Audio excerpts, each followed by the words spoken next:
funky and sexy. My missus is full of tattoos. Whole back and one whole arm. And if I bring in here, she'll probably sit here for 3 days. And then we get more time with you. Oh, so this is very chilled. Rob's likely introduced it to you. We're chatting. If you say anything racist, we'll blackmail you with it. We'll cut it out. Not like that. But so what we do is Caleb is phenomenal editing. We'll have conversations and he'll pull out some content. We'll share it with you before we share it online. Okay, cool. And I think the theme we always try and stick to is lessons in hindsight. So things you'd love your younger self to learn. Absolutely. And I just want to get to know you. It's so interesting because I met you before I kind of knew you, and I see you at the gym with the same bad boy hoodie, a bad boy beanie, all the time. And then I remember Rob once saying, "Oh yeah, that's Mark." I said, "Mark who?" Mark Strydom. I said, "He's a bit of a titan in the industry. Why does he wear the same beanie every day?" Why does he wear the same beanie every day? You know? He's humble. Yeah. And I think it's because you carry yourself in such a cool way. And then what I like doing is I'm going to meet you, I'm going to learn about you today, but I do a bit of like digging in the background. Go for it. No, it's quite cool because your name comes up and there's a lot of reverence there. Like you're held in high regard, you have a good reputation. Thank you. And the general sentiment is this guy does business. He knows how to do business, he's good at business. So the cool thing is sitting opposite you today. Well, thank you. Thanks. And unpacking that. Nice chatting to you. So Mark, you've done everything. You're at fitness now, right? It's the RX brand, RX Sport. There's a couple of other spin-offs which we'll chat about. Yeah. But you didn't start there, did you? No, it depends how far you want me to rewind. Let's go. Let's dig. Okay, cool. Just out of school. Before I did very well in school up to a point. And then I became a rebel. And one day I decided I'm going to leave school. And I just tossed my school bag under the stairs and I came home. My mom said, "What are you doing home?" I said, "I've left school." She said, "But you're doing so well." I said, "What are you going to do?" I said, "I don't know. But I'm not going back to school." What grade was this? Well, standard 9. What's that? Grade 11. Grade 11. Grade 11, okay. So then she needed a matric. So I said, well, I'll go to a technical college. I can do a matric and send down a matric in a year and I can save a year. So I did that. I got a technical matric. And then I realized I wasn't very technical. My dad told me one day, you better go study because if you have to do anything with your hands, you're going to die of hunger. So I remember that until today, and it's a long time ago. So I went to the army, okay? And we did 2 years those days. I think we were the last intake that did 2 years in the army. And about 6 months before I finished the army, I realized that I wasn't going to get a job if I don't have an academic matric, like a normal matric. And I wasn't very technical. So I took my 7 or 14 days pass and I studied and I got a matric certificate. So I ended up with 2 matric certificates instead of nothing. And in those days, you couldn't find a job. The first thing they asked you for, did you do matric? I mean, now it's a different world. And then I married very young. I got married when I was 19. I was married when I was in the army. And those days, it was cool to get married because you got double pay, which is probably about $300 or $400. But I had my own apartment with $400 and I had my own car. And we were very young. And my wife then was very bright and she educated. She studied at computer science and got a degree, and I messed around and tried a few things. I must have, I don't know, sold houses, and then I worked for Cadbury selling chocolates, and then fast-moving consumer goods, FMCG, was sort of where I liked it. I wanted to advance it. I was a sales rep for Cadbury's, and then I left and I got a job at GlaxoSmithKline, which was then called SmithKline Beecham, and I was there for 9 months and I became a sales manager, which was quite an achievement because I was 25 years old, the sales manager, and my salespeople were 15 and 20 years my senior. So I learned very quickly that to work with older people that felt that they should have had a position over you, you have to earn their respect. So I really worked hard and I had a great team. And then I got headhunted by Revlon Revlon South Africa. And so I moved from a chocolate business Into beauty. to the pharmaceutical toiletry business at GlaxoSmithKline to the beauty business. Okay, so now I'm 26 years old now, is my third industry in fast-moving consumer goods. And I advanced quite quickly. I became a national sales manager, what was those days sort of a very nice senior position. And I had this dream to be a director of a business by the time I was 30. And at Revlon, I got involved in the black hair industry, or textured hair industry. And that became the thing in South Africa, because Black Like Me became a household name. And I got involved in the black hair division, and we grew to number 1 in South Africa. So I really got to know, I know more about Afro hair than I know about supplements. Wow. So that's where I sort of made a bit of a reputation for myself in the FMCG industry. And then I got headhunted by a company called Carson Products, and they launched a brand called Dark and Lovely in South Africa, which became a worldwide phenomenon. It was different technology. It was a lot easier on the hair and the scalp and stuff like that. And I launched Dark and Lovely in several countries in Africa. I became the marketing sales director for Dark and Lovely, for the company called Carson Products. And then there was talk of Carson Products being bought over by L'Oreal, and L'Oreal approached me. And to be honest, at the age of 29, I got offered a general manager position at L'Oreal, which I turned down. Wow. For reasons that I'll get into just now. I was quite arrogant. Okay, I thought I was larger than life. So I one day stood up in a meeting, and they said, "Where are you going?" I said, "I'm leaving." They said, "Where are you going? What are you going to do?" I said, "I don't know." So again, I left the company and I started my own business. I always wanted to own my own black hair brand. Yeah. And I started a brand, and it went very well. We grew quite nicely, but it was tough. I mean, I was 30 years old. I could sell well. I could do some marketing. I got into marketing business through selling. I'm a salesman, but a very different type of salesman. I'm not an American car salesman. I don't shove things down your throat. I believe a good deal is when both parties walk away happy. Yeah. So I owned my own brand, and then I got approached by a bigger company to merge the two businesses, and I moved down to Durban. In 2000, I moved down to Durban. And I became the CEO of a Sheldon, a company called Modex Cosmetics, which they used to own the Morrison cosmetic stores in town. And we owned several black hair brands and cosmetic brands, and it grew nicely. But I had this thing that after 4 years, I changed what I do. I don't know, I get bored. As soon as things start doing well, I'm a bit like Rob. Yeah. I'd battle to focus. I can focus for 4 years. I don't know how long you can focus for. But 4 minutes. Then I decided it's time to move on. So I sold my shares in the business. I always wanted to retire when I was 40, and I was 40. I had the same goal. So I sat at home for 3 months. I owned 2 beachfront properties here in Durban. I had other homes, and our office block down the road here, and lots of money in the bank. And I sat at home for 3 months, and it was the worst 3 months of my life. Yeah.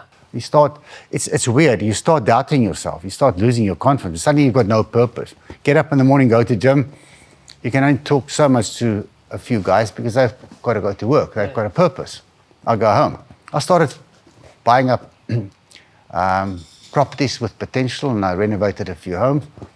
But then I remembered my dad told me I'm not very good when it comes to the Technical stuff. bullshit. So I did well there. There. And then some of my ex-partners bought a share in a brand called Muscle Science. And I always, since I was 19 years old, I've read every article I could get my hands on about nutrition and physique enhancement. And in the 2000s, biochemically engineered nutrition was the buzz.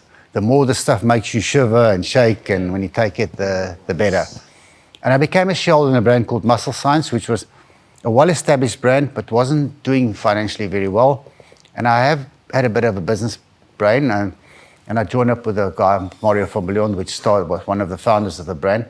And we grew nicely. We became the second biggest brand in South Africa after USN.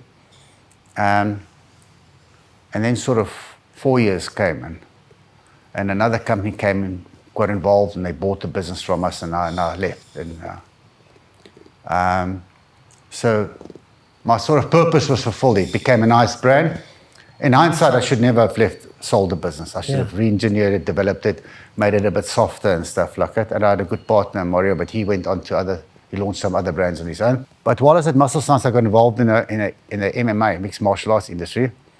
And I did, Fight Force. yeah, I just always had a liking. Maybe because I grew up in a small town where you had a scrap every Friday night. So we had this thing in our town that went like, if you can't fight, you don't go out on a Friday night. So I always had maybe it's a Dutchman thing. I don't. But I always liked it, and I got to know martial arts. And I think for 4 or 5 years, I trained several times a week, and I managed a lot of fighters. So we started putting up our own circuit, our own tournaments. We hired out the ICC. We filled the ICC, and I love the fighting industry. A lot of guys came from hard backgrounds, but then I realized that the true martial artists are not what I was used to where I grew up. So I made a lot of friends in that industry. Yeah. A lot of those guys became South African champions, but it was a hobby. It was an expensive hobby. For the money I spent on the MMA or in MMA, I could have probably bought an aeroplane or a wine farm. But I eventually got out of it because other bigger promotions came that wanted to make a business of it, and the fighters wanted to fight for bigger purses on television and stuff like that. And again, I sort of parked off for a little while. So while I was in the fighting industry, I didn't do much else apart from I was involved in martial arts. And then I got approached in the fighting industry. I met a businessman in Johannesburg called Brian Kennedy, which owned a very, very big events business. He put up a fighting show, and I met him at the fighting show, and I didn't see him again. I met him, and then 2 months later, he phoned me and asked me if he can have breakfast with me in Durban. And he offered me a position to come run his company. So I said, well, how do you know about it? He says, no, he's heard that I can. What I can do, I always used to get involved in businesses that are not doing very well because I like sorting out shit. Okay, so he asked me to come in. I said, let me come in as a consultant, see if I like it. It was up in Joburg. And the company, we turned the business around. We got some massive contracts. And I ended up running the business as CEO for the Africa part of it, and biggest events business in the world. I think the company's got 100,000 employees, 100 offices worldwide, $1 billion business. Sure. Traveling all over the world. The company won tenders at the Soccer World Cup in Brazil, Rugby World Cup in Brazil. They did events like overlaid the Royal Ascot, Silverstone Grand Prix. I mean, so I was traveling around the world.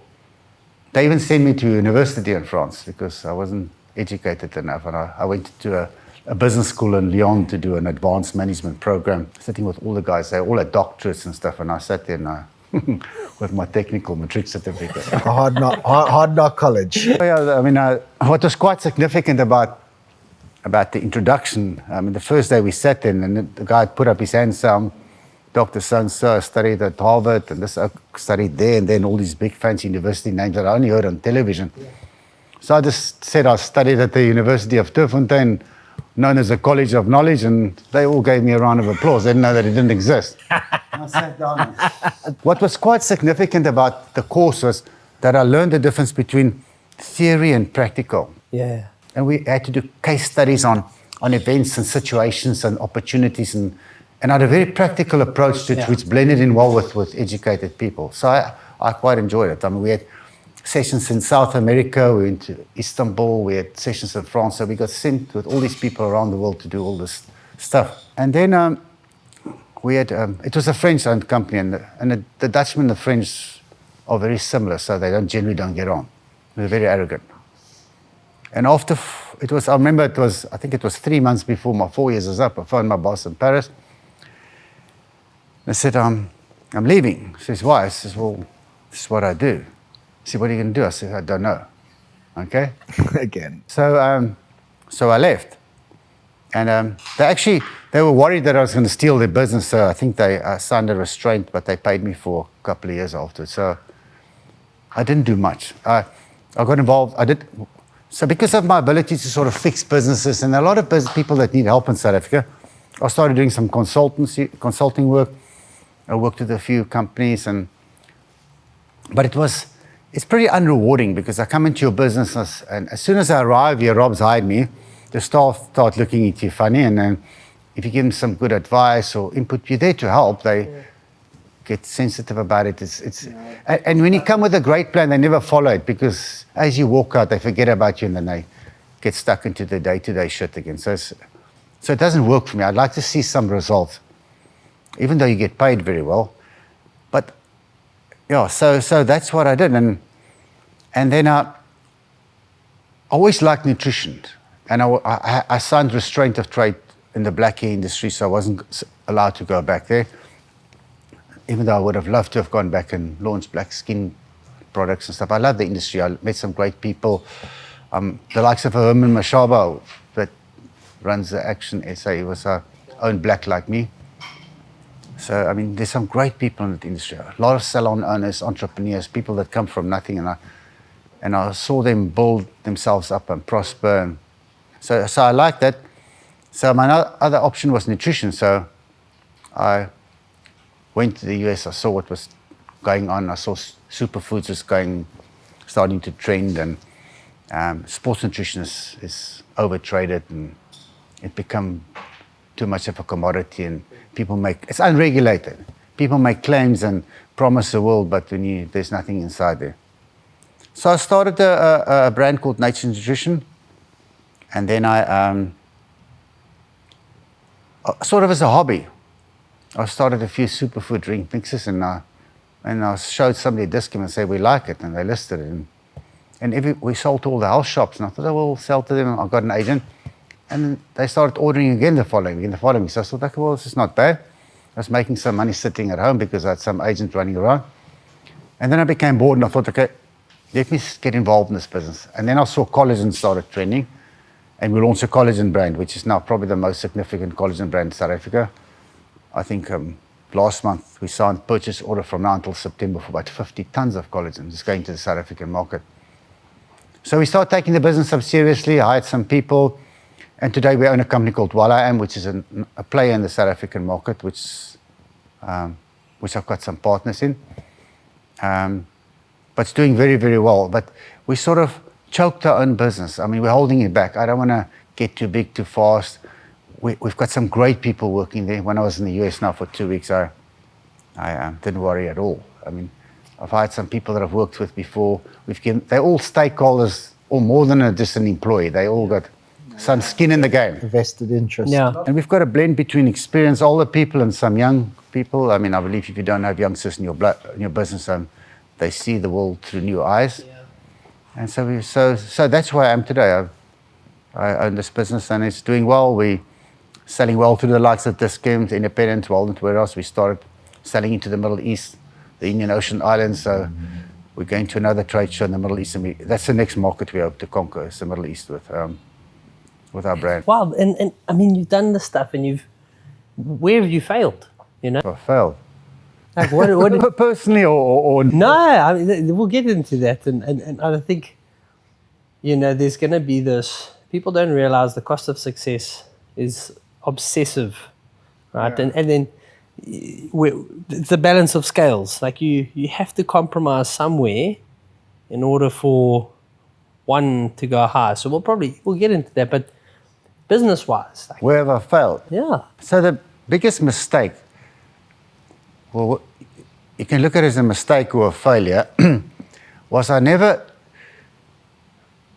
properly saw things through. So okay, if I take the 2 or 3 businesses I own, and I actually took it to the next level, which they would have all been large corporations now rather than medium-sized businesses. They all had the ability to, but then I've learned a lot by not doing that. yeah, So this business of mine now is 7, 8 years old. I'm going to see this. This is the last time I'm doing business. I will never stop working. I'll always have some brand that I work with or something like that. But that's one of my failures. My second biggest failure in business was probably spending too much time at work and too little time at home. Yeah. It cost me my marriage. when you come from a small town, my biggest fear always was to to die poor than to die on my own. I've got like people love kids, I love kids, but I've got a special soft spot for old people. And when I see old people on their own and battling it, I can't handle it. It breaks you. Yeah. So my drive to prevent my biggest fears Yeah. ended up being me getting involved and losing my family. The costs of success. So Yeah. bullshit and stuff that was all my doing. So I don't blame anybody. Yeah, we talk about that often. It's like this idea of what did success look like as you were growing up? And we have this idea, and I always say, how many more rich old people do we need to tell us that it's not money to realize it's not money? You know, I've realized you only realize something once you've experienced it for yourself. 100%. There's a lot of mistakes you can learn from other people. I always say to people, I look at learning as from a stove. If the thing is red, Yeah. I don't have to put my finger on to feel that it's hot. But that's pretty simple. In life, we learn. I mean, when you're young and you come from very little, you think money is success and status is success. But the day you learn that you can only eat one plate of food and drive one car and live in one house,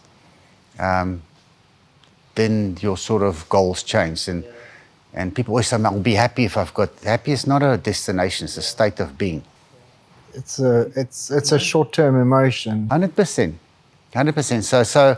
So that's changed. I mean, when I was probably at my most successful, 2 houses on the beachfront and driveway full of fancy cars, and then you get too big for your boots, and the man upstairs teaches you a lesson. He humbles you, and then you learn from it. And one day I got rid of all those fancy things and started looking at life a little differently. I went through a rough patch when I got divorced and stuff. I mean, I realized that men are not emotionally as strong as women. Yeah. We're terrible. We fall apart, and there's always a saying that if people get divorced, a guy gets divorced the day his wife divorces him. A woman, the day she gets divorced, she's been through her stuff. She's almost mourned her marriage. Yeah. And so she's normally happy afterwards when the guy leaves, and where the husband then starts saying, okay, well, what's happened? But that was my learning. And but also everything happened for a reason. You know, I got married young, and yeah, but I'm married again today, and I'm happy. But you learn those things along. The effect it's got on your kids, there's a price for it. Yeah. It's not good. And they always say, you must get married when your kids are older, it's easier. It's not. When they're older, they know exactly what's going on. They know exactly who caused what shit, and don't tell me. There's no good age for that. That's bad. I mean, where I come from, people don't get divorced. Divorces become, I don't know. Well, I've gone through 2 divorces. I've had 2 children through 2 divorces, and I can tell you now that it affects them 100%. It puts them at a disadvantage. And even though me and my now ex-wife have got a very, what I feel, healthy co-parenting relationship, it still puts strain on her. I mean, she still sits there, in the car today. She's like, Dad, what do you call it when you come from 2 homes? And I'm like, huh? What do you call that child? And it's like, a child? But like, it plays on her mind. Yeah. There is a lot to be said for a fixed family. I come from one, and I feel like I'm wildly advantaged because of it. Yeah. Whereas I don't. I come from the polar opposite, where my baseline is a single mom raising 3 boys, right, and a deadbeat dad. And the interesting part of that is that's propelled me, right, and it's become these not necessarily healthy coping mechanisms, but I looked at, I never want to be powerless, or I don't want to be abandoned again. Yeah. And what you do is you pursue these things that you think, well, it's because we didn't have money growing up. So you go and you do that, and then you get the nice sports car, and you're just as unhappy as you were Absolutely. in the other car. Absolutely. you're still crying. Yeah. I was fortunate that I grew up in a very stable household. My dad, my mom was his queen. I mean, he treated like gold. I never heard them argue in 18 years in my home. Never. They were good people. I mean, we had like the humble people. We always had food and we always had clothes and stuff like that, and we were just happy. We all ate together. Things that don't happen anymore. Yeah.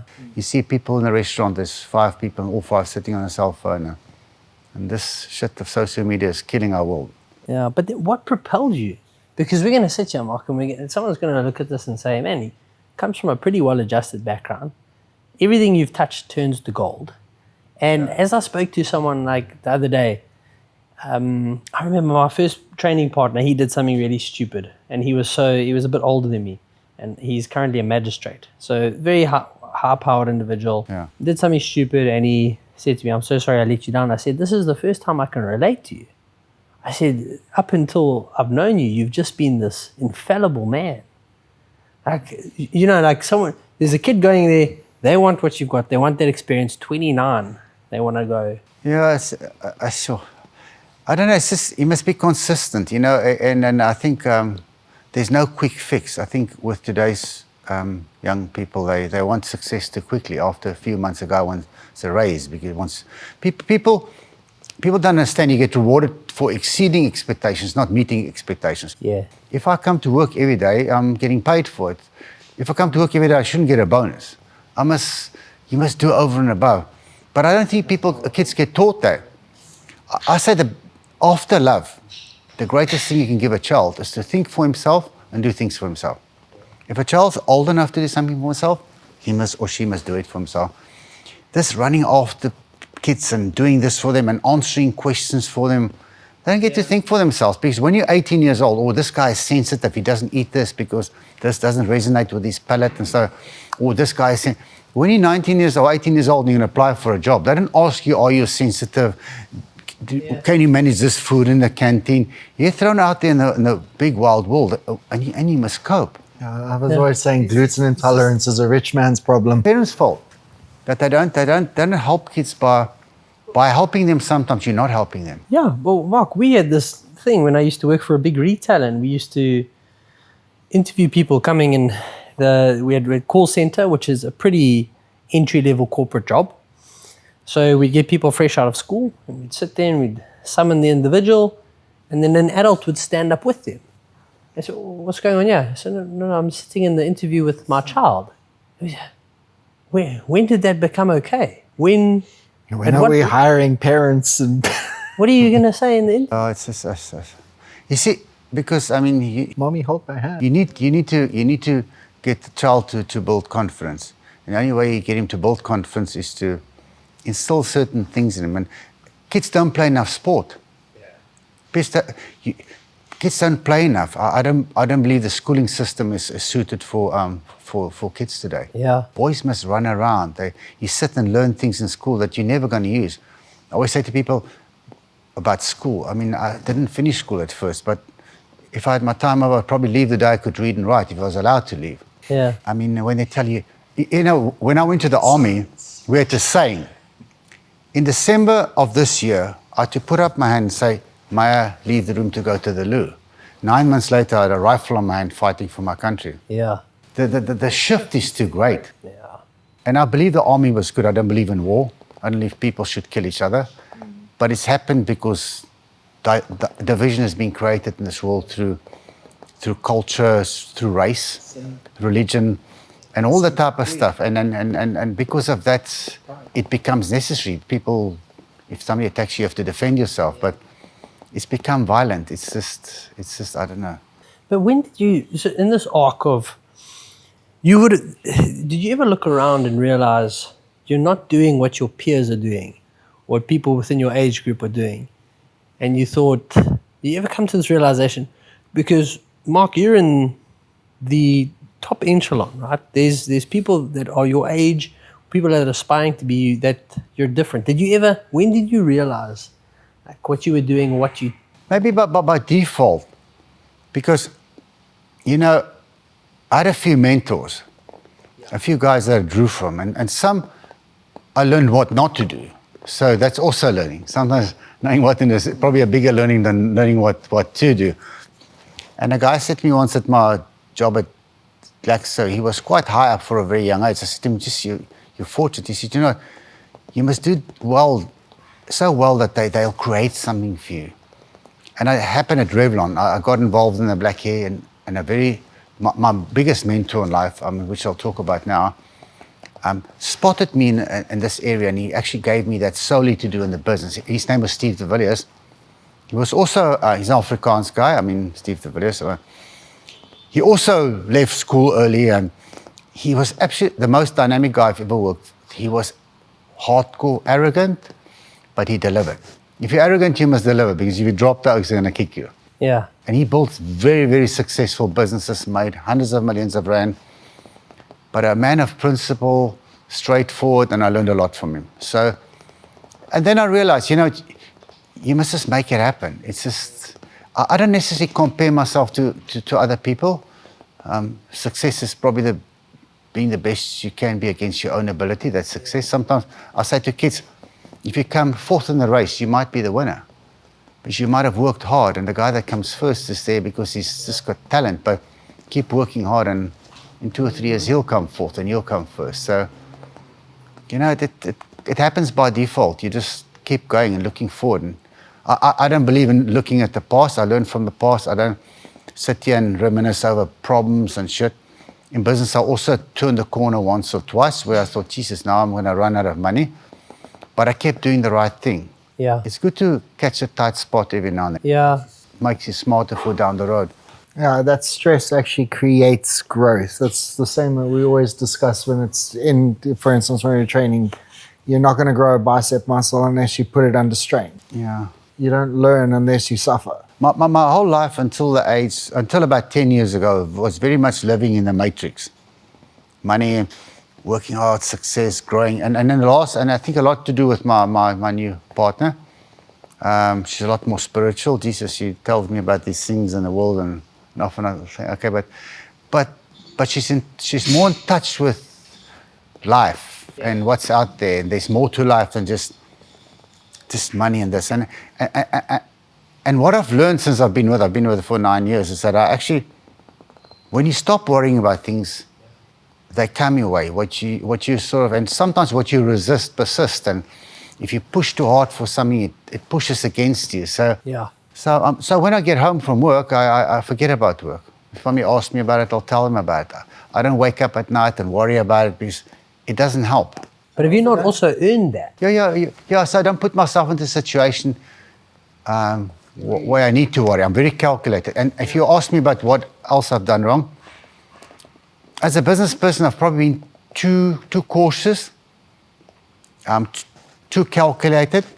That's probably why I haven't had a big fall, because the oaks that make the most money are the guys that take the biggest risk. Okay. So I'm not a trained accountant or a qualified accountant.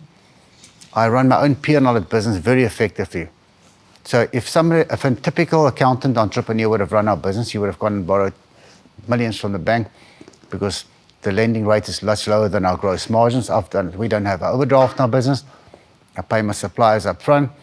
So I sleep at night. So if I do it the other way, we've probably been 3 times the size, but it comes back to what I said. Can I eat 1 plate of food, drive 1 car, and live in 1 house? Why must I go stressed to have 2 or 3 cars in my garage? My uncle always had this theory that he was a property developer, and he always used to say, owe the bank 2 million, you don't sleep. Owe the bank 200 million, they don't sleep. Yeah. You're also saying that a lot of the top business people always got this OPM, other people's money thing. You know what? I don't see it's right. Where my dad told me, if you can't afford something, don't buy it. Your car must work for you. You don't work for your car. That type of shit. So, I don't know. Maybe I'm being too conservative, but I've done more than good enough. I'm financially independent. Yeah. And I'll rather help other people, spend my extra time. And what I would like to do going forward is maybe mentor some young people in business, help them. I see lots of guys advertising brands on social media. Great ideas, they're not going to make it. But if I pull them in, help them and stuff and guide them, they can have very successful businesses. So I've spotted a few, and I started talking to them to help them. It's nice to see other people do well. But a true entrepreneur is not only somebody with a good idea. You need good business propensity. You need to understand. Resilience. Yeah. Right? You got to be able to That's a big one. take a couple of the blows. Yeah. I think, Action. yeah, I mean, like, even when I bought the little store, I think there were so many nights where the guy wanted to sell, and it's nothing to the scale that you've done. But I just remember thinking, working until midnight to show the oak I could pay him his money and to show how I would get this to work. And I remember there were many times where I said, I could quit right now and not have the stress. I said, but let me just push out just one more agreement, or push out just one more discussion, or let's drive this way and go meet the property guys. Yeah. And it just kept, and there was this Keep grinding, yeah. inevitability of like, I'm gonna get this. Definitely. Yeah, definitely. No, it works like that. You need to push hard. I've got the philosophy, if I can't do my work between 9 o'clock and 4 o'clock, I'm probably doing something wrong, or I've got too much work that I must get somebody to help, or I'm not working smart enough. So I've never been just grinding till midnight. I've always tried to take a smart shortcut, but a calculated shortcut. Yeah. Who was it? Steve Jobs or one of those billionaires, Steve Jobs, Bill Gates, says he loves the lazy guys. Those lazy guys are going to fix your problem much faster. They're smart.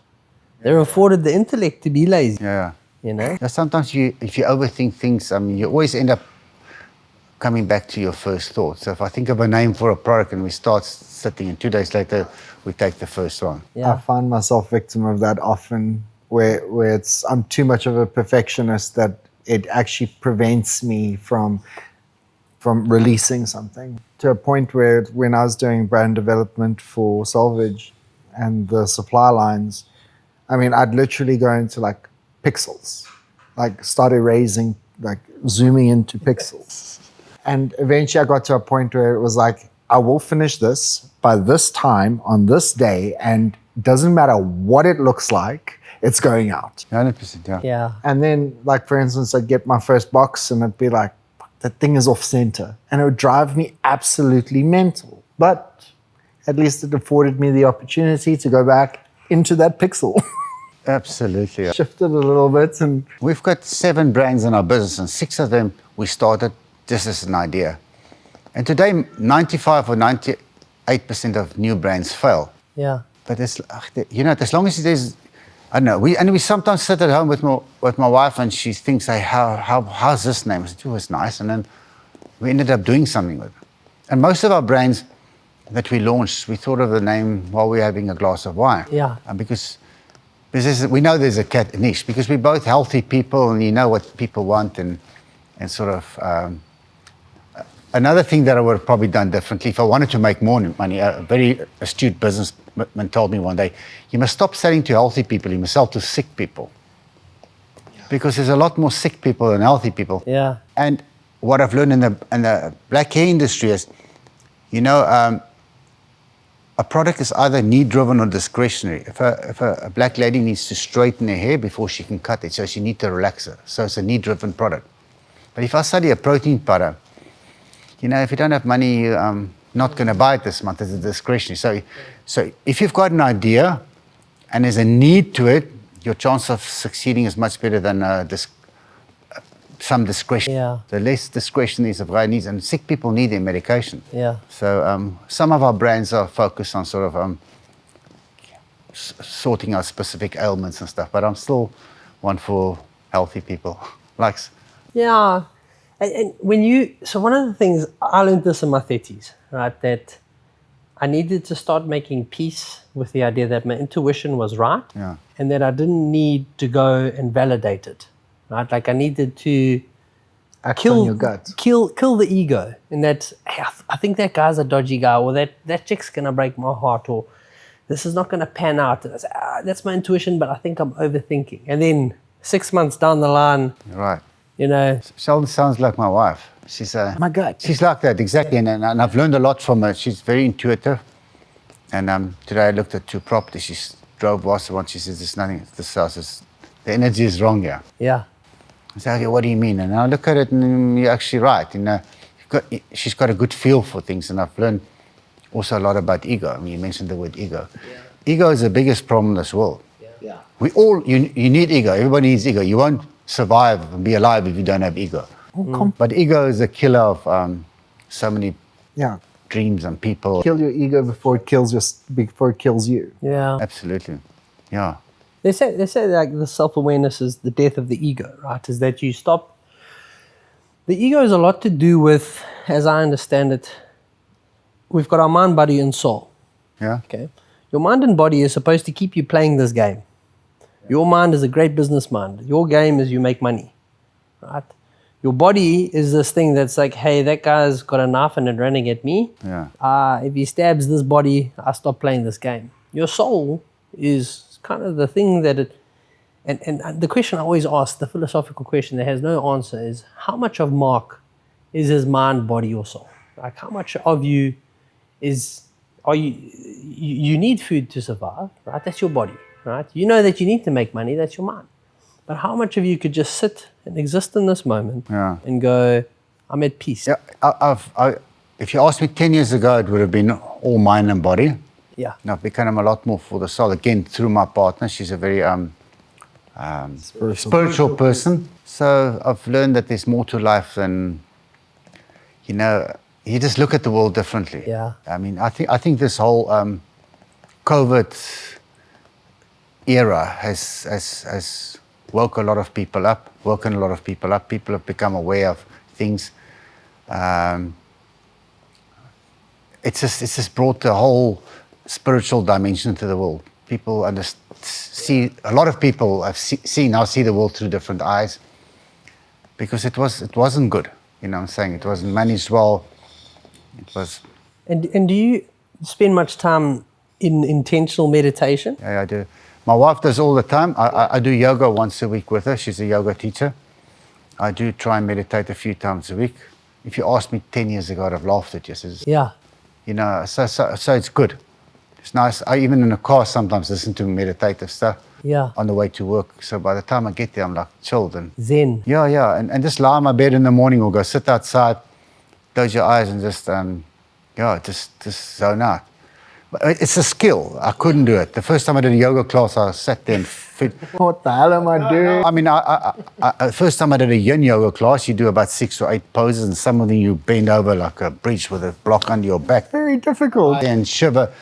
In the last couple of sessions, I've actually fallen asleep like that. Yeah. Where I can fall asleep like that. Where in the past, I couldn't hold that pose for 20 seconds. Now I line it for 3, 4, 5 minutes, and often 90, 120 seconds, I'm sleeping. Yeah. So they teach you to be comfortable in an uncomfortable situation. And I've brought that into my business too.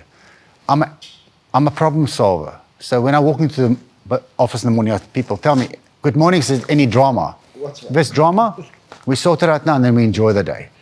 I sometimes thrive in solving shit. Yeah. It's rewarding. Also, sorting out a problem is an opportunity to make things better. So it's not always only a problem. You know what I'm saying? Those things happen for a reason. I like the idea of meditation. For me is something that you can be present in. So I agree. Sometimes you sit there with your thoughts and you're like, man, I don't want to spend time with this guy. There's a lot going on. I can just block you out. You know, like you get to see, you have to deal with yourself, and a lot of people can't. Right? This is where this disassociation, the social media, the screen time becomes. It absorbs people because they don't want to actually sit with their own thoughts. Yeah, definitely. So, social media is I don't know. I'm totally against it. I don't watch TV. Okay. I watched a bit of the UFC. I follow a bit of it. I don't watch TV at all. I think I've watched in the last 10 years 3 rugby matches. I don't switch the TV on at all. Every now and then I watch a series on Netflix, but that's absolute exception. I don't switch my TV on. I listen to the radio. Yeah. Nothing. Are you intentional about not watching TV, or is it just something that? I just don't like it. Just have no interest. It's absolutely passive stuff. It just doesn't. I don't think I can't read a book. I was going to ask if you read. If I see people tell me it's a good book, I go and I open up and I look at the introduction. Yeah. And then I like the 7 habits of highly effective people. Yeah. Only thing I remember is every good business person starts you start a business with the end in mind. So when I start a business, I've got a goal. I've got an end, but I don't read books. I know I should.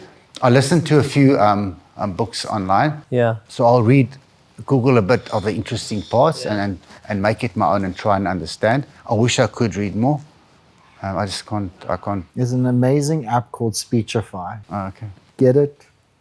It helps me because I'm dyslexic. I can't get through 2 pages, let alone 2 paragraphs. And he wrote a book, Angels of Mercy. Yes, he wrote a book called Angels of Mercy. And I even said to him, I'm going to buy the book, but when I buy the book, please give me the PDF or the Word document so that I could have Gwyneth Paltrow read it to me. Oh, okay. And Gwyneth Paltrow read the entire book to me. Sometimes Snoop Dogg, sometimes it was Mr. Beast, but Speechify, you owe me money.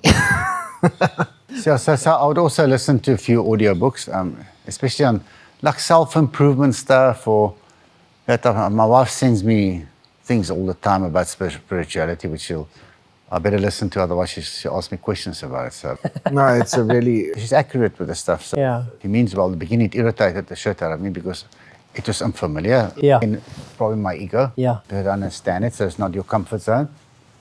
So, but it becomes, you understand it. People do that because they care for you, not because they want to irritate. Yeah, I'd say love language. Like you can often, you say it all the time, you can often tell what's important to someone by what they think should be important to you. Right? You need to go and eat chicken all the time. That's important to that guy. Yeah, and, They love you the way they want to be loved. Yeah, yep, well worded. yeah. And going through this journey of life that you've had, and hopefully many, many more years, have you ever just sat there and doubted yourself? Yeah, I went through a bad patch after I got divorced. I was depressed. Yeah, I did. And how did that? Because we talk about depression and mental health, and men's mental health especially. I think there's a stigma that you deal with it, you suck it up, don't cry, don't talk about it, don't show weakness. See, I thought like that up to about 10 years ago, and again in the last 10 years, a lot of my life has changed. I mean, there's a fine line, that's what I believe, that a man should be able, you can only pretend so much. Somebody's going to give. Yeah. You hold everything, somebody's going to, and it might give it another way. So if you sit and have a good old sob, every now and then it's fine, but you must also be a man. Yeah. I'm saying if my parents pass and my dog passes, I'm going to cry. If I really feel shit about something from the past, I will, but Jesus, men are also here to be warriors. Yeah. Also carry the cross. And a lot of the new age thinking is that, men should be vulnerable and shit like that. And yes, they should be. Yeah. But this whole agenda of feminizing men Yeah. has sort of started mushing and mingling with that. So They start blurring the lines. you blur the lines. Yeah. Man is supposed to carry burdens for his family. Yeah. Yeah, well, Doesn't mean he can't be vulnerable. Yeah. But if you've got and probably the most important thing in any man's career is a good support structure. You've got a good partner, it makes a hell of a difference. And good friends group. Absolutely. And some solid people. You know what I'm saying? Somebody you can phone in the middle of the night, a friend, not an acquaintance. I mean, we all know people and yeah. but a good partner that you can sit at night and talk about and sort of give you some advice, even if they know nothing about your business. Often the stuff they give you is the real stuff that you need to make better decisions. Yeah, but also somebody is also honest enough to give you that raw truth Yeah, that's it. without fearing your consequence. Yeah. Or is willing to actually say something where it could, like often Sheldon and I'd sit there going, listen, bud, this might hurt your feelings, but X, Y, and Z. That's real friendship, if you can be honest. And also, as men, battle to take criticism from a woman. Men battle to take criticism, but that's Yeah. just people in general. I find even women are very... There's a few things. Also, it depends who it comes from and how they put it across. Yes. I think, but you get to a stage where if somebody had to call me a name now, I don't actually give a shit what he thinks. 10 years ago, he would have got a hot ear, but not anymore. Now I said, but who cares what he thinks? Yeah. He doesn't mean anything to me. Yeah. You know what I'm saying? It means something, he's probably unhappy, so he should rather turn inwards and see why he says. Yeah, Why are you that's so miserable? big spiritual growth there, though. Yeah, it's a, you know, I wake up with a smile on my face every morning. I think of 2 or 3 things I'm grateful for. I like my new wife has got two boys, and we always talk about our highs and lows for the day. And if everybody listens to what's important to that guy for the day, and what I don't say a low, I say a challenge. Yeah. I don't say about also in business when I do a strength weakness thing. There's no weaknesses, there are opportunities. There's no weaknesses in this world. There are opportunities to make. But also on that, so it's SWOT analysis, the strengths and weaknesses, is there are definitely, with regards to how people are, Yeah. you have certain strengths and I have, and weaknesses in other areas where that's where you need to learn to adopt people who have those strengths where you're weak. Yeah. And the two of you, if you can kind of like you're a magnet of plus and minus, if you work together, you can create an entire magnetic field. Absolutely. I mean, in our company, we've got such complementary skills that we couldn't have chosen a better team. Wow. It's unbelievable. There's not one person in our company that does not exceed expectations. How many teething issues did you have through them picking people like that? Yeah, over the years, I've met people and I sort of handpicked them. Yeah. So, but if you go into an organization now, I can tell you now, if I walk into an organization, there's 100 people, You'd fire 90 of them. score a good point from the rest you have to work with. Yeah. But, and also what I've learned in life is 20 years ago, I would have just sent somebody packing. Now I'd have a discussion with somebody and we've all got, you know, maybe that person just needs something to spark him, something to motivate him. I was ruthless in my earlier days. I was really, really hardcore. I was terrible to work with. I was extremely successful. So you either loved me or you hated me. There was no middle ground.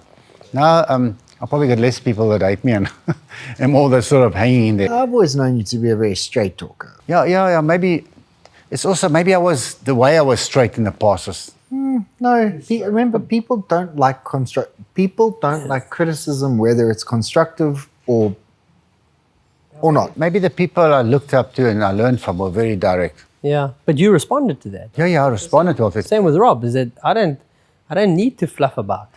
Rob enjoys something that, hey man, this is not great or ideal. Let's fix it. It's not.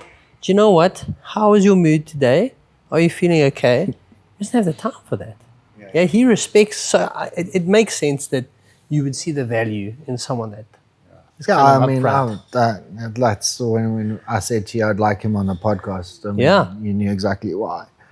I've always had immense respect for you. And that another thing I wanted to unpack, like one of the things I've discovered, right, through depression and these feelings of inferiority, this imposter syndrome that you kind of have to heal from, is a lot of men don't know that they have permission to feel these things. You can feel that it's too much. You can feel that you're a terrible husband, but you're just not allowed to act on these things, right? Absolutely, you must self-control. What I think Jordan Peterson always referred to it as a real man. If you say somebody is harmless, he's a weak man. Yes. A real man must be capable of absolute violence, but he must control himself. Correct. So how you control your emotions, how you control everything that's what you need to do. If I've had a shit day, it's not your problem. I must treat you with respect. And I'm saying I must control myself. I had one of those days yesterday, and I actually sat there, and eventually I went to my missus and I just said to her, "My love, I am sorry that I'm having a shit day," and she's like, "It's fine." But That's amazing. Yeah, Like- I phoned him just to check in on him because I was privy to most of the fuckery that went on yesterday. yes. And, you know, at the end of the call, he was actually calming me down because I was infuriated for my friend. And I actually said, and I called him this morning, I said, "Hey, mate, you know, the way you handle that adversity is admirable." That's amazing. You know, because like how often, and I do this on a very micro level, is I'll have a shitty day and I'll go, "Hey man, let's break some diet. Let's go eat some junk food. I've earned it. You've had a shitty day." And then I go, "Do you know what? Resilience is," and I journaled this the other day, it says it doesn't always get harder. sometimes you just have to learn to do it tired. That's a good way of putting it. You know, it's you died for 30 weeks. What I've also learned in recent years is if I get upset about something, I try and understand where it comes from. So often I'll get irritated about something and then I think, well, it's actually my own issue. And I say, so almost embarrassing myself. So, okay, hold your horses here. When it's your own issue, that's not that person's issue. And it becomes easier. Yeah. It teaches you the ultimate self-control should be like an objective for every man, to really, really sit there and handle things. To have the emotional intelligence to sit there and go. And often we learn this from women. A right type of woman can teach you this type of stuff. Yeah. Because men there's too much ego involved. Yeah. If another comes and shouts at you all the time. Maybe as our testosterone levels slightly diminish. Like you just said to Rob, well done for handling that. Yeah. That's what we should be doing. Yeah. Yes, Rob, One of my favorite things to do, and I apply this often in work, is that story about there was a lecturer, he took the class and he said, okay, we're going to talk about this year's assignment for the whole year. I want you to go to the board and I want you to write why prisoners are not allowed to vote. So this is easy, man. They go and they start writing. They need to be ostracized. They need to be punished. They're the scum of the population. All these things. The lecturer said, perfect. He said, hey, that's good. He says, your assignment is on why prisoners should be allowed to vote. Enjoy. Yeah. Right? And what happened from that was this huge effort that these kids had to put in. Now they went to this bias. They listed why they were wrong. Yeah, it's easy to point out wrong. Yeah, absolutely. It's very easy to find fault. And I also find, like I said earlier, in the past, if somebody wasn't doing well, I would shove him. Sometimes if you we all need a bit of a pat on the back every now and then. I don't believe in participation medal, but in every employee, the guy must have done something good there. So if you often highlight something to him, you wipe the toilet seat. Yeah. Absolutely. Another thing when we spoke earlier about kids, today we spoke about participation medals, and everybody gets rewarded too quickly. Yeah. There's no reward for exceeding expectations. If you just rock up, you say, well done. No, you should be a type of shit. The minimum requirement. Yeah, like a kid. It's So it almost takes away from the person that's worked hard. Yeah. Yeah. If Rob comes first in the race and I came last and I get a ice cream too, no, you need to push. You know what I'm saying? Or you get something different, you get off, or something smaller. But something else apart from bragging rights.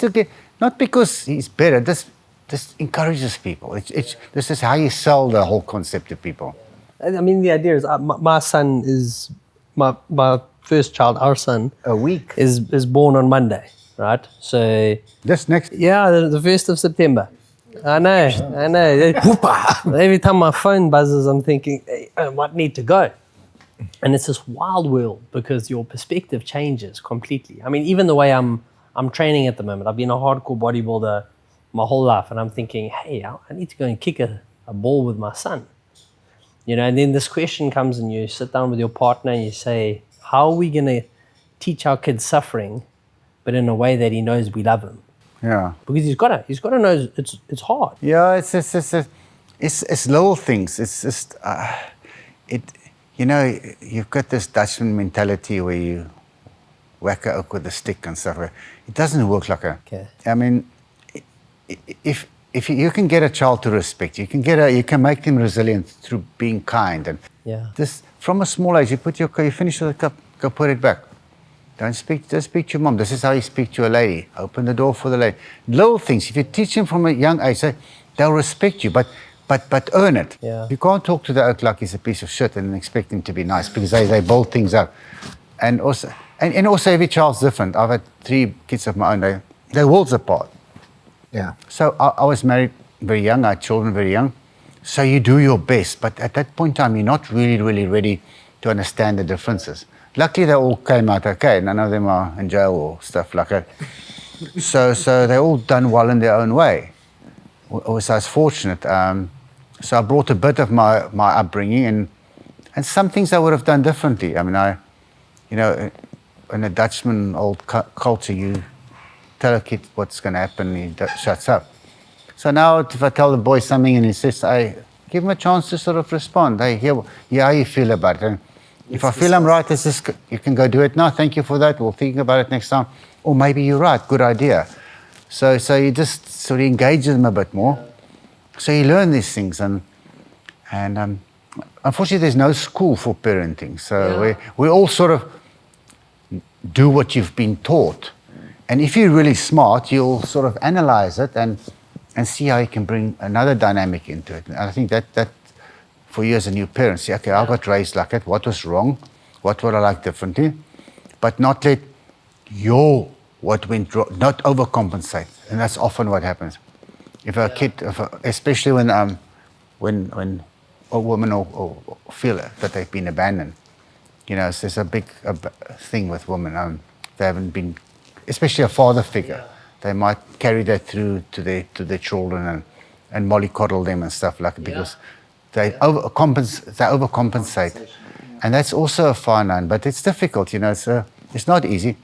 Because nobody's a perfect parent, but there's some women said to you, if you try your best, you'll be good enough.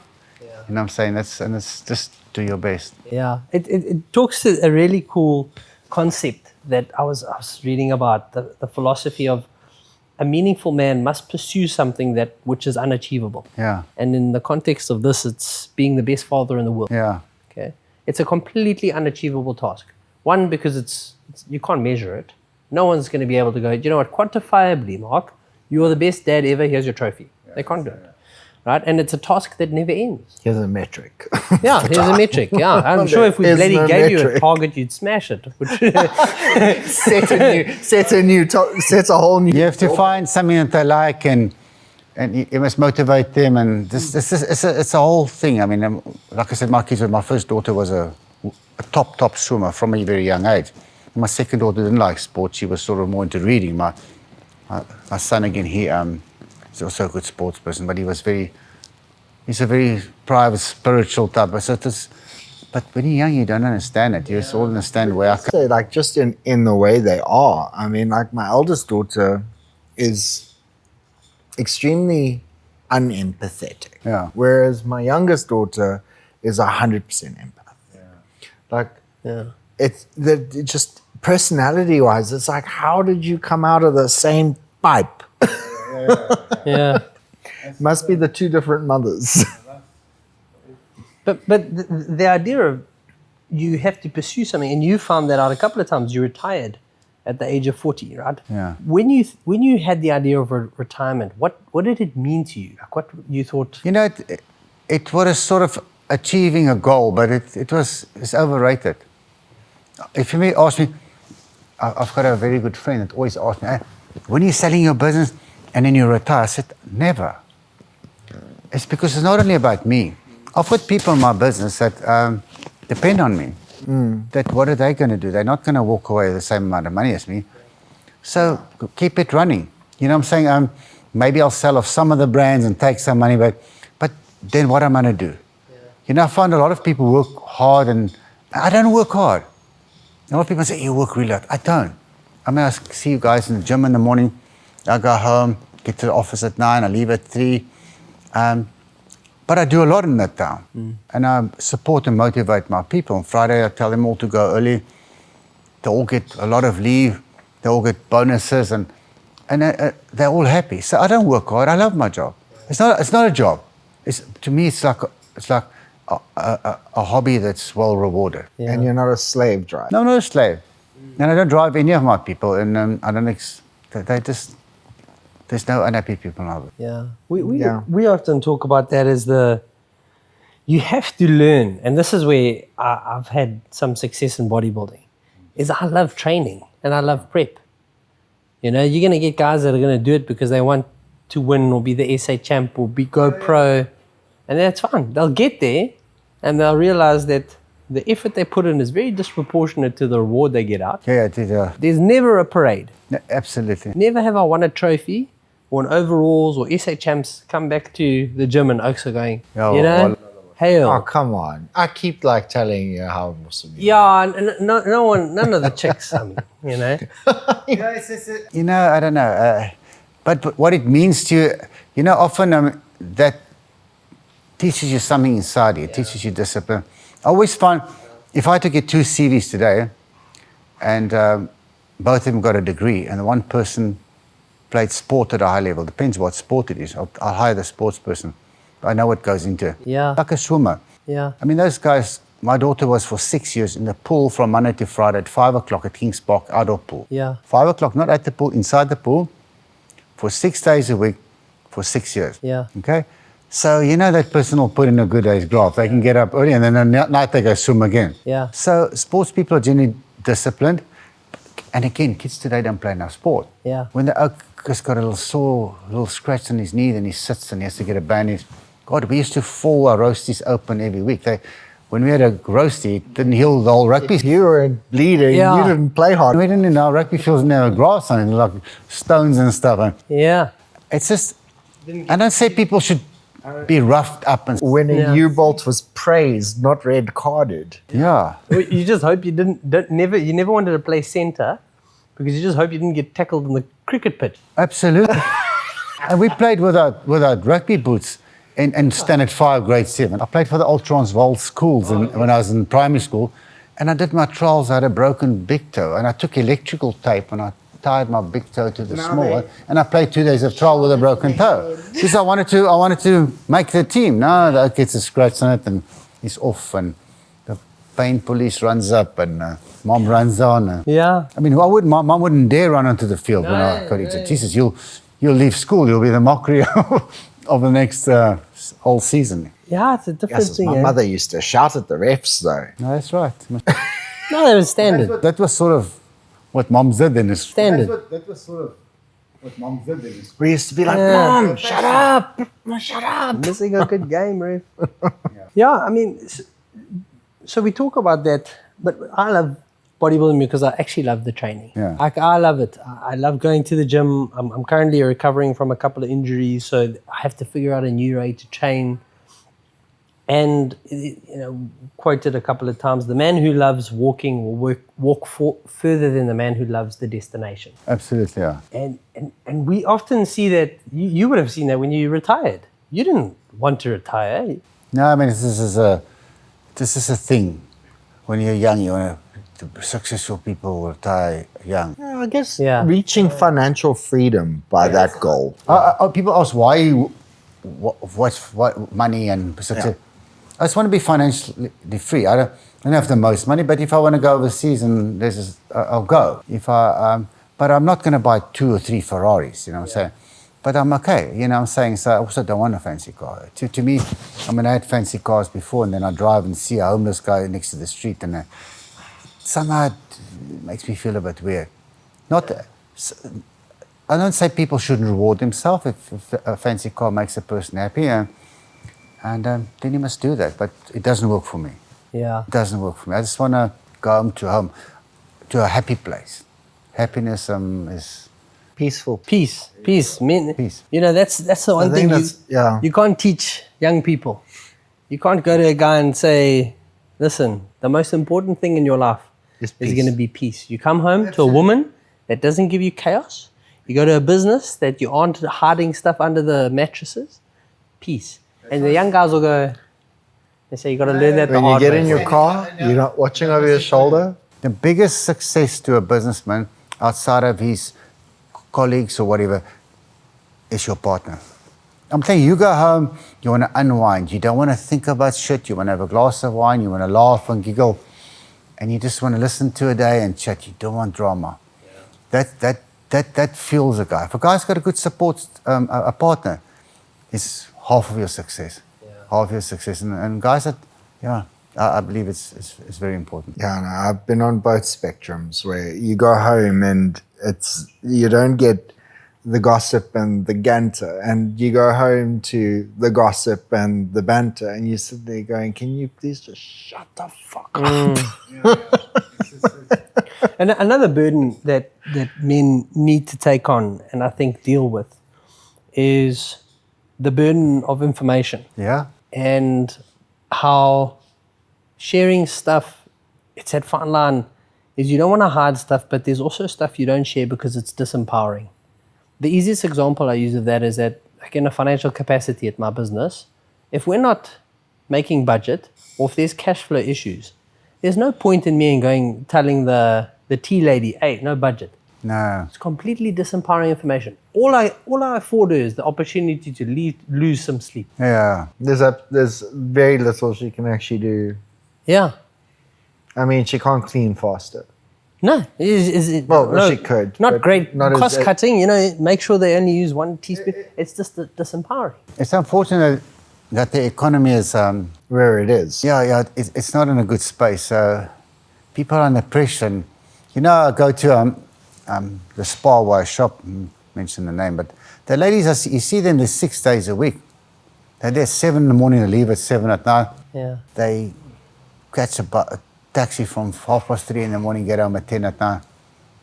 They get paid shit. Yeah. No. And then I find out how much I get paid, and I find my people packing stock, my warehouse, I look 6.5 hours a day, get Friday half day and Saturday off, earn way more money than that. Then I think, I don't know, there's a whole lot of reasons for it.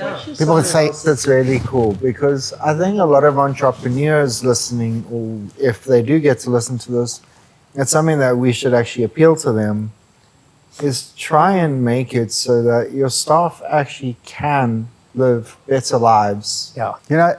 you're right, that's come from the US. The lady that packs groceries at Walmart has her own apartment. The lady that packs the groceries at Clicks hasn't even got a toilet or running water in her little place. It's not cool. I don't know. I believe every human being should have a warm bed, a warm meal, and a warm shower every night. And how much of that is the old adage that goes, teach a man to fish, and he fishes for a lifetime, give him a fish and he eats for a day. Yeah. I just think in this country, because of the political system and the economy, how it's been driven at a much higher level, there are no jobs. Yeah. I mean, and there's this whole thing about everybody blames everybody. 40 years later, it's still apartheid and this, that, and then white people say this, it's black economic empower. Yeah. Instead of all this sitting together and figuring out what's best for fucking... Yeah. You know what I'm saying? It's just... I don't conform to any of it. Like, I've always had this discussion with Sheldon. I mean, I was a SAP specialist, and I after I did my BCom, I did SAP. And I saw the writing on the wall. I just saw that as a white male in corporate, I was going to battle. I was getting frustrated. I was sitting there going, you are not a SAP specialist, but you're telling me how to do my job. Can you please shut up? And eventually I just got to a point where I was like, you know what? This is not going to be for me. Yeah. I went and I did my own thing. And my objective is to now try and teach as many people as I can what, especially the younger youth. It's like, come and ask me questions. Gather information. You might not like my answers because my answer is, it's going to be hard. And they don't like that answer. Yeah. They like here's how this is the easy way. There is no easy way. Yeah. There is nothing easy about doing business. But that's everything. I mean, we see it in bodybuilding too. Is you got the kids coming up to me and saying, what's the cocktail? What's the chemical cocktail? What's the magic sauce? So and you'll speak to all the old dogs. Trend and dedication. One of my biggest rewarding things in my whole corporate life was when I was in the hair care industry, our company had 6 or 7 hairstylists, or 10 of them. 10 hairstylists. Black gentlemen that worked in salons before as hairstylists, and we hired them, or they were hired, and they would go out to salons and train. And we got some consultants to train these guys. After 3 or 4 years, all those oaks owned their own homes. Wow. Really advanced. They went to study. The one guy is still a senior manager at L'Oreal today. So Don't conform. this is an opportunity. Doesn't matter your skin color, whatever. If anybody's gives an attitude, if you give an opportunity with the right attitude, you'll succeed. Yeah, it is attitude. In attitude. I've got an interesting one where we're looking for someone to do a little bit of different time. I want to experiment with times at the store. Yeah. And I get there at 5 a.m. when the gym opens because we're right opposite the gym. I want to see how it goes. I told you. So I'm looking for a couple of kids that have got some free time. No chance. And you can't believe how lazy these kids apply to a job, like they're doing me a favor.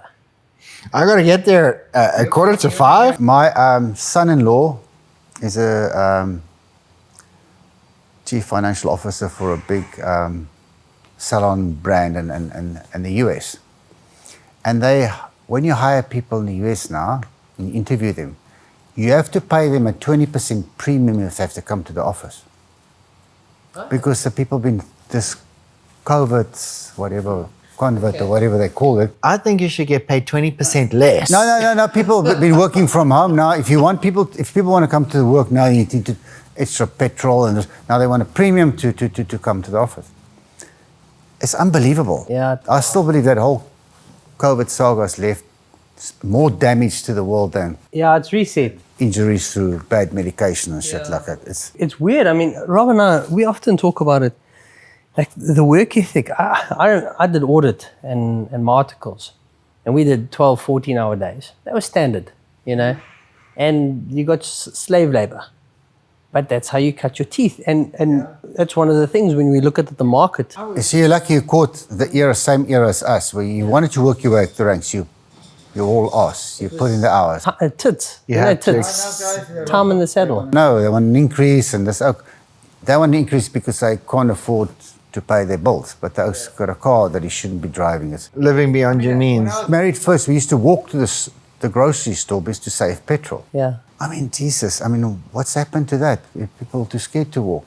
Maybe it's not safe. No, safety Yeah. reasons, but yeah. But also today, for a young person, it's how the youngsters today have 20 years old, unless you get aid from a parent, afford a house. But also, I think a lot of the issue is with the youngsters is, and I've said this before, they expect to leave the comforts that they have. So they don't, they look at it like, mom and dad have taken 25 years to accumulate what they have. I expect to leave home and have exactly what they have now. Yeah. And I think that's that instant gratification has spilt over into what they expect to have in their leaving of the house, where I think the parents are a little bit too soft. They just need to kick them out. Yeah. And that's where the army, I think, in those days was. It's too easy. I said to my kids one time, we lived in Bryanston, and I had a beautiful home there. The gardener was like 50 years old, or 55 years old, and I was much younger. So I've got a car, my wife's got a car, my daughter's got a car, my son-in-law's got a car. I said to him, you must understand and be respectful towards that guy, not that we're disrespectful to him, but that is a 55-year-old gentleman that's working for a few $100 a day, having to catch a taxi and a bus, has never owned a car. You, 19 years old, drive a car. See, understand how he must feel. It's not cool. Whatever created it, and, let's not talk about that. It's whatever the past wasn't right. But Jesus, sometimes there is a bit of a... There's that perspective, and you lose that perspective, right? We call it people entitlement. hedonistic adaptation. Yeah. So Right? Is that we have this idea that which is going to make us happy and that which we would want. And sometimes we're completely unaware of how much we have relative. yeah. But often there'll be times where, like I say, the problems you have today are the problems you prayed for 10 years ago. You go to yourself 10 years ago and you say, Rob and I joke about this. Like he's in a unique position with business because he hustled. We always said, I said, mate, in a year's time, in 3 years' time, future Rob doesn't have these problems. But like I was saying earlier, I think, like I decided that I was not going to be part of that whole conformity. And I still think that if we want to become successful, we actually need to stand and fight it.